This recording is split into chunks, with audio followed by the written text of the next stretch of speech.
when you look at what Doge was intended to do, there was a heavy focus on reducing staff right out of the gate with Doge, clearly. Okay, but there was also a focus on making the government more efficient and rooting out these cost savings. Really, when you look at the cost savings with Doge, I don't know what the actual amount is. There were similar goals between what Doge was doing and what GAO was doing.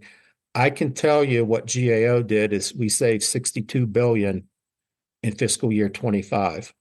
And I can tell you if these recommendations are implemented, how many additional tens of billions we can save, all the way up to 250 billion if they all were addressed. I think that's the big difference in terms of the bottom line outcome of what Doge intended to do and what that resulted in. I can tell you what our outcomes and impacts are based on hard data.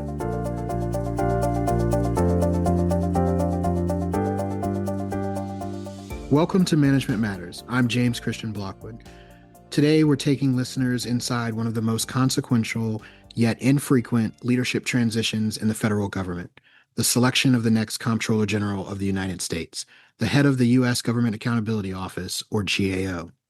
At a moment when congressional oversight, fiscal stewardship, and evidence-based decision-making are under intense scrutiny, the choice of the next Comptroller General will have long-lasting implications for accountability and trust in government.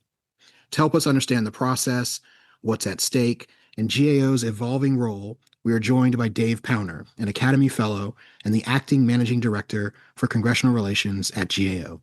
Dave, welcome. Thank you, James. Pleasure to be here. So let's dive right in. Many, if not most, Americans don't realize how pivotal this role is, the Comptroller General of the United States. It's a 15-year appointment, and it's one of the longest in our federal government. From your vantage point inside GAO, why is GAO important? Why is this particular leadership role important? And what might this next transition mean for government in the country? Yeah, let's start with why GAO is important. So first of all, we provide bipartisan support to the Congress. Okay, if you look at what we're currently doing, we're working on approximately 700 different engagements for the Congress. If you look at those 700 engagements, about 500 of those are bipartisan. So when you look at today's environment where many things are very divided, much of GAO's work is bipartisan in nature. A lot of it comes from mandates, which by their nature are bipartisan. And we actually provide Congress with fact-based information that they can count on, whether it supports, the politics on either side of the aisle. What's very important here is with our reviews, we call the balls and strikes like an umpire would, irregardless of how folks might view those balls and strikes. And so what's very important with our reviews is not only do we provide Congress with important information for them to perform their oversight, these reviews also result in significant financial savings for the American taxpayer. So for instance, if you look at last year alone, fiscal year 25, our review saved over $60 billion of taxpayers' money. Now, when you look at what's happening with GAO, Gene Dodaro just completed his 15-year term. And if you look at what Gene did over that 15-year term, so Gene over those 15 years saved the taxpayers $1.2 trillion. He testified over 200 times, saved taxpayers $1.2 trillion. So that's why GAO is so important. We provide the right information to Congress, whether you're in the majority or the minority, and we have significant financial savings. If you look today at some topics like fraud or improper payments, we're always tackling those things. And so when you look at how we address fraud and improper payments across the federal government, that's not a partisan issue. It's something that both Dems and Republicans are both interested in tackling appropriately. So when you look at what's happening with GAO, so what comes next for GAO with their next leader? In 1980, there was an act passed called the GAO Act. What it simply did is set up a congressional commission to submit names to the president for selection, and then it comes back to the Senate for confirmation. So we can talk a little bit more in detail about how that process works. But the Congressional Commission is made up of 10 members of Congress. There's 5 from the Senate side, 5 from the House side. On the Senate side, you got the leadership there. You have Thune, Grassley, and Schumer. and then the chair and ranking member of the oversight committees, which would be Paul and Peters. On the House side, you have the leadership there, which you have Johnson, Scalise, and Jeffries, and then chair and ranking member of the oversight committee, which is Comer and Garcia. So that 10-member commission, they are to submit at least 3 names to the president for selection. The president can, or he could choose to select someone who's not on the list. Historically, this process has been used 3 times. In 1981, when the 6th CG was selected, Charles Bowser.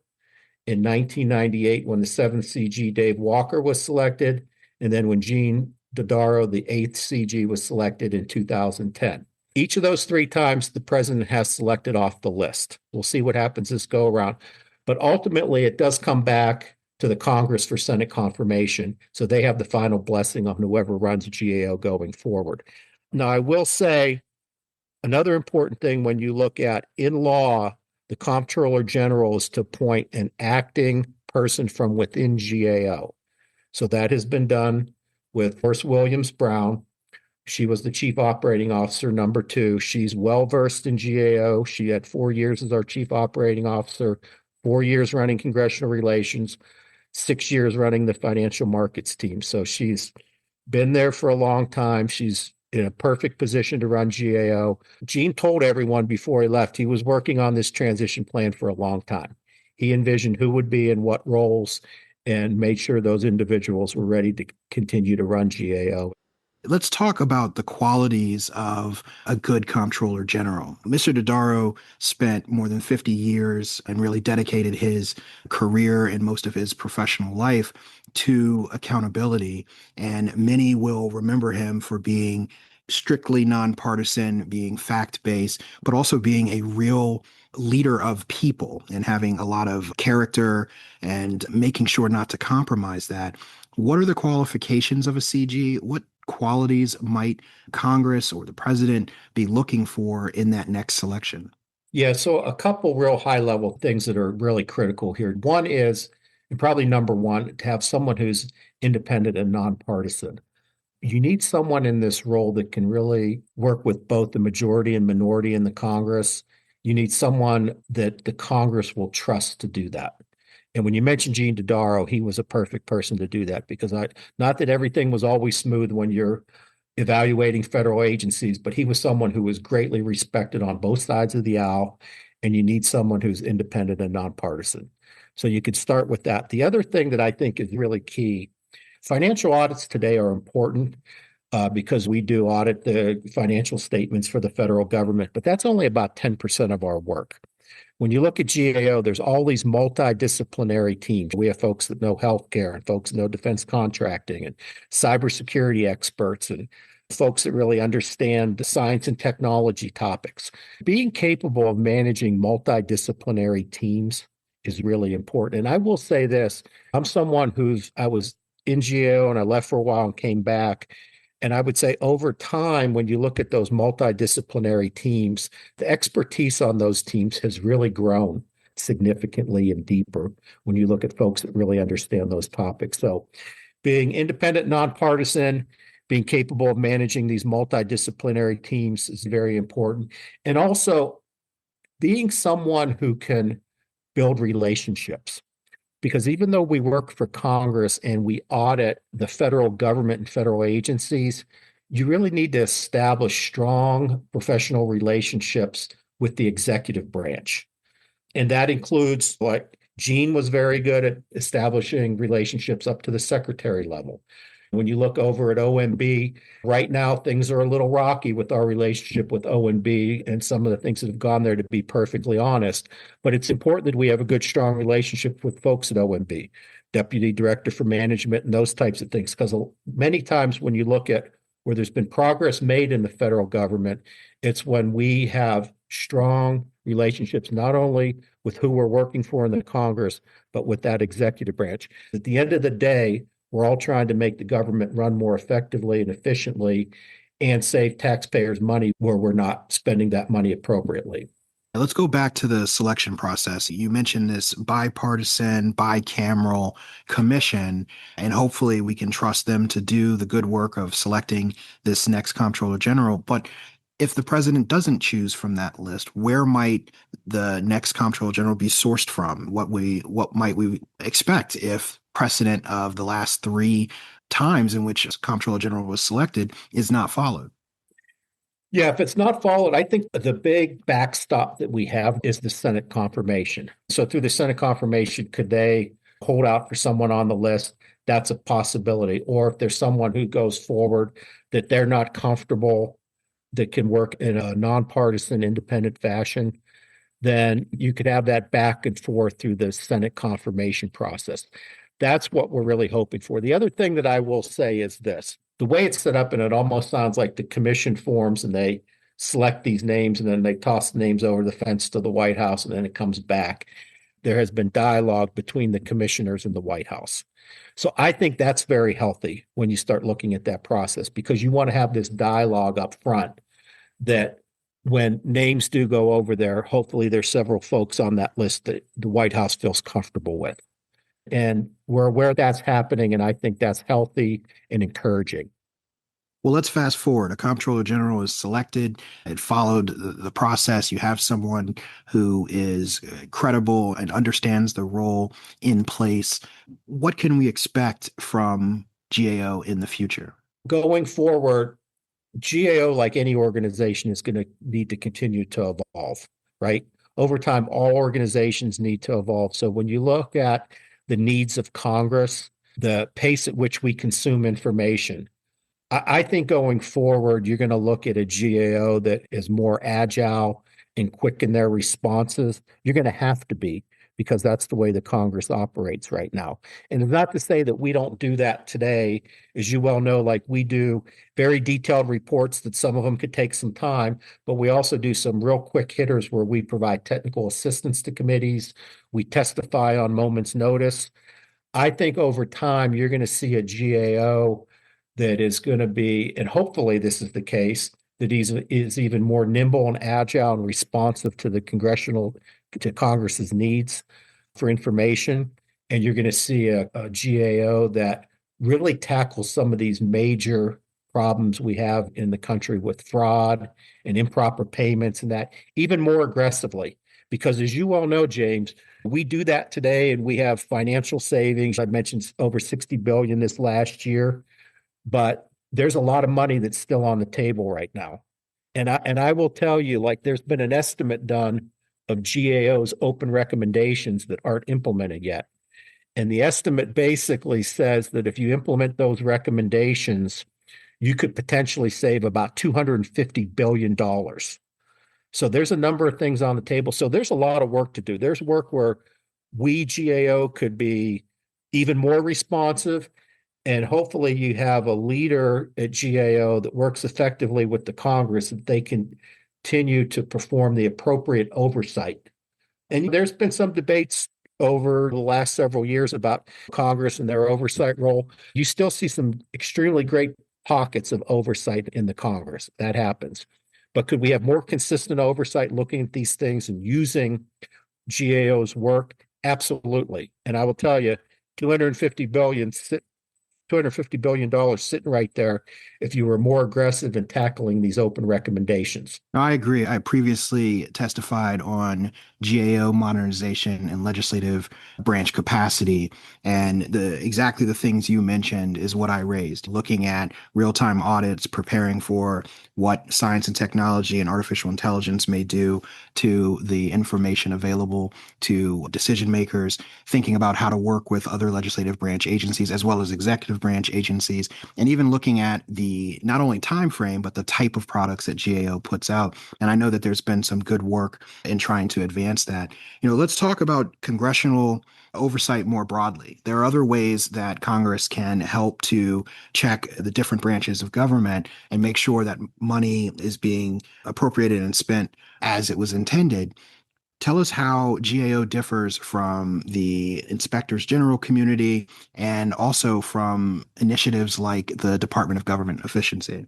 First of all, we work hand in hand with the IGs and we Many times our work is collaborative in nature. Those IGs too have some specific knowledge of the departments and agencies that they can tackle more appropriately than we can and we negotiate a lot of that work in working with the IGs. I will say, when you mentioned about the money being spent and everything, another big important part of our work is our legal work that we do, the legal opinions and issues. We look at between the Impoundment Control Act and the anti-deficiency decisions that we issue. You really want to make sure that we're not spending money where we're not spending money we should. You want to make sure that's looked into. And then you also want to look into where you're spending money that you shouldn't be. And so it goes both ways with the impoundment control and anti-deficiency. So we do look at that. And I will say, some of those decisions, even with the impoundment control, we've issued about a dozen decisions recently on that. And I will tell you, about half of them said that there were violations with the Anti-Deficiency Act, and about half said there weren't. So we're pretty balanced when we look at that stuff. But that's an important rule, too, that we look at right now, because legally in law, we need to do those legal decisions for the Congress. You're the acting managing director for congressional relations. I know that you're on the Hill. You are engaging with members and their staff consistently to make sure that GAO can deliver on its responsibilities and that ultimately Congress can do the same.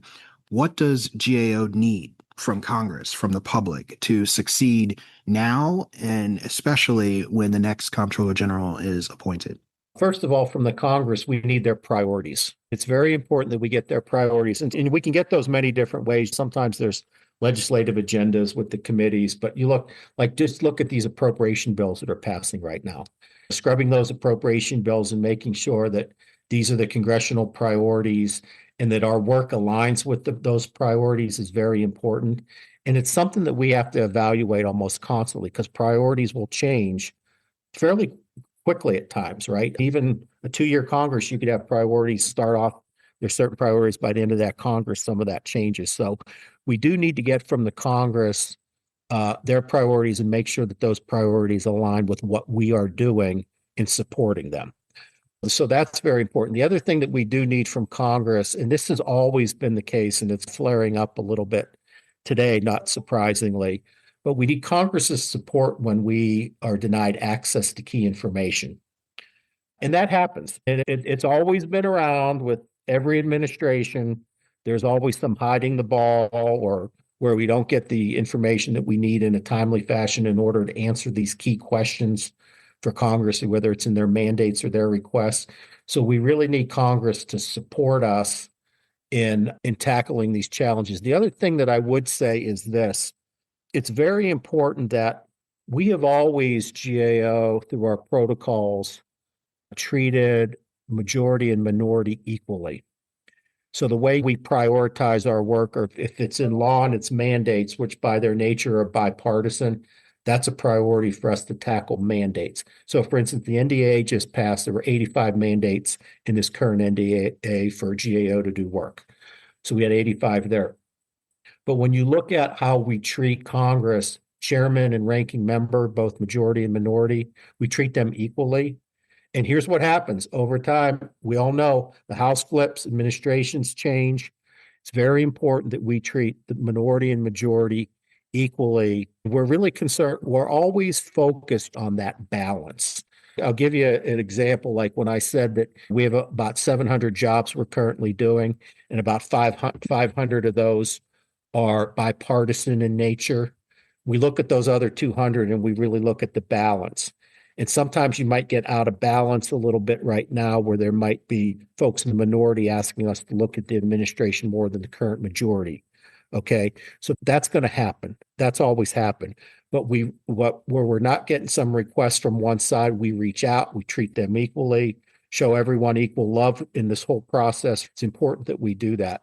I will even say, too, as running our congressional relations team, we provide detailees to the Hill, to certain committees.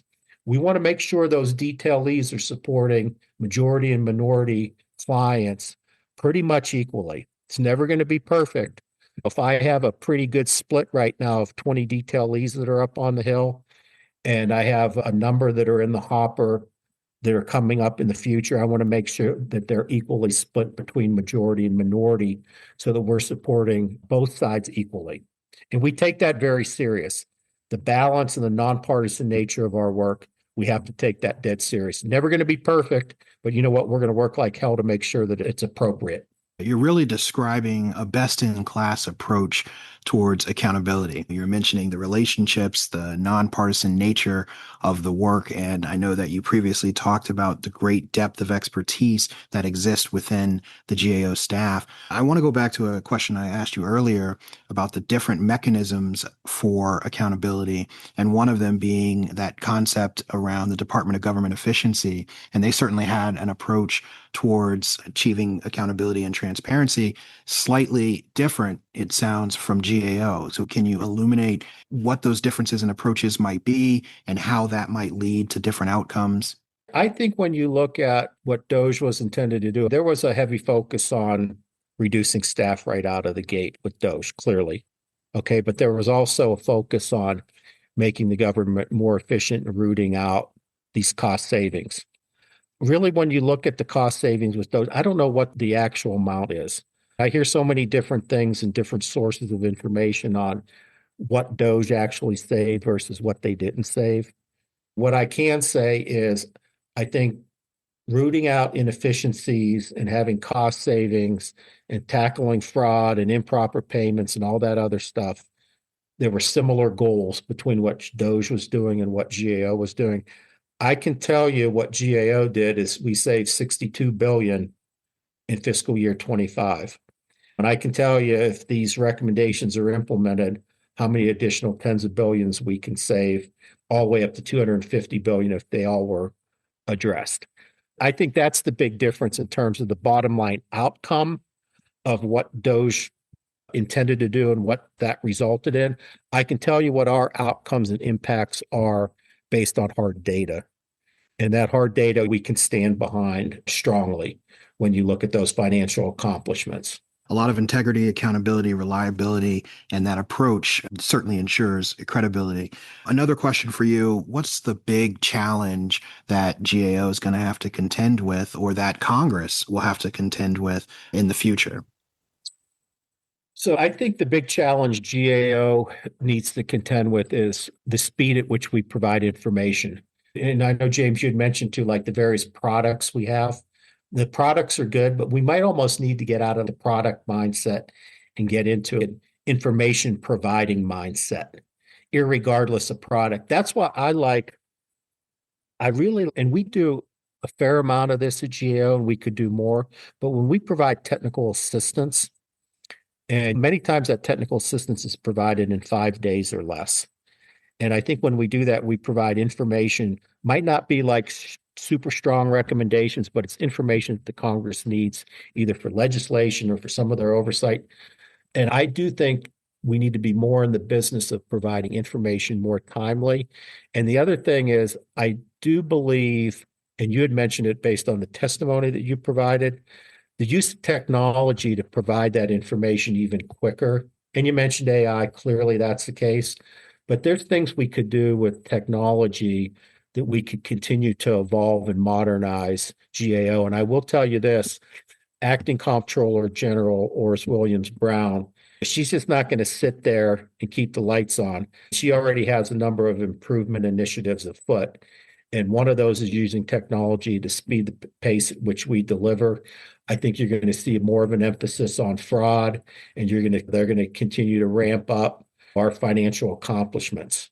And that's really a lot of those things are still, I think, major challenges we have going forward. But I do think you're going to see an acting team at GAO that is going to be acting as if they're going to be there for a while and really want to improve this. And I will tell you this, you look at Oris and Nikki and myself and the other folks that are there, we care deeply about the organization and its future. So not only do we want this done well through the transition, but we're also there to help whoever comes in and is the new comptroller general. We're there to help, to assist, to make sure that whoever that person is, it takes GAO even to that next level of providing the right information for the Congress and folks across the country should feel really proud about having an organization in this country like the GAO that's looking out after their taxpayers on a daily basis. I think some of the highlights for GAO is being nonpartisan and credible in how it approaches its work. I agree that the real currency is in data and information. It's not just about the product or a report. And really glad to hear that all of the officials and the employees over there take that very seriously and are working to make sure that the Congress has what it needs to do, its oversight responsibilities. Last question to you. What's your message to Congress and what's your message to the next comptroller general when he or she is selected? I think to the Congress, everyone's always very careful on what they say, providing advice to who you work for and your bosses on the Hill, right? But I think Congress needs to continue to perform oversight. Oversight is so key when you look at these various departments and agencies. We have money that's on the table, financial savings that are there. We have operations across the government that could be performed with much greater rigor and outcomes. I've seen oversight work over the years. You see it work here, and then 3 years down the road, you have another like best practice. It's always ongoing, but there can always be more oversight, and we need congressional oversight to make sure that these operations across the federal government are happening with the right efficiencies and that we're not wasting the taxpayers' dollars. So I think Congress needs to keep their eye on that oversight role. And I think GAO needs to make sure that we're positioned to evolve where we can support them even at a greater pace than what we do today. Administrations may change, policies may change, but one constant we can be assured of is that GAO will be nonpartisan, it will be fact-based in the information it provides, and it'll have a workforce working and dedicating their time to making sure the Congress has what it needs to do its oversight responsibilities. The selection of the next Comptroller General won't just define the next 15 years of GAO. It will influence how our government stewards taxpayer dollars, safeguards integrity, and builds trust in democratic institutions. Dave, thank you for giving us this inside look at a moment of tremendous importance for GAO and the nation. Thank you, James. I really appreciate you having me on, and I appreciate you highlighting these important next steps for the Government Accountability Office. Management Matters is a presentation of the National Academy of Public Administration, produced by Lizzie Alwan and Matt Hampton, and edited by Matt Hampton.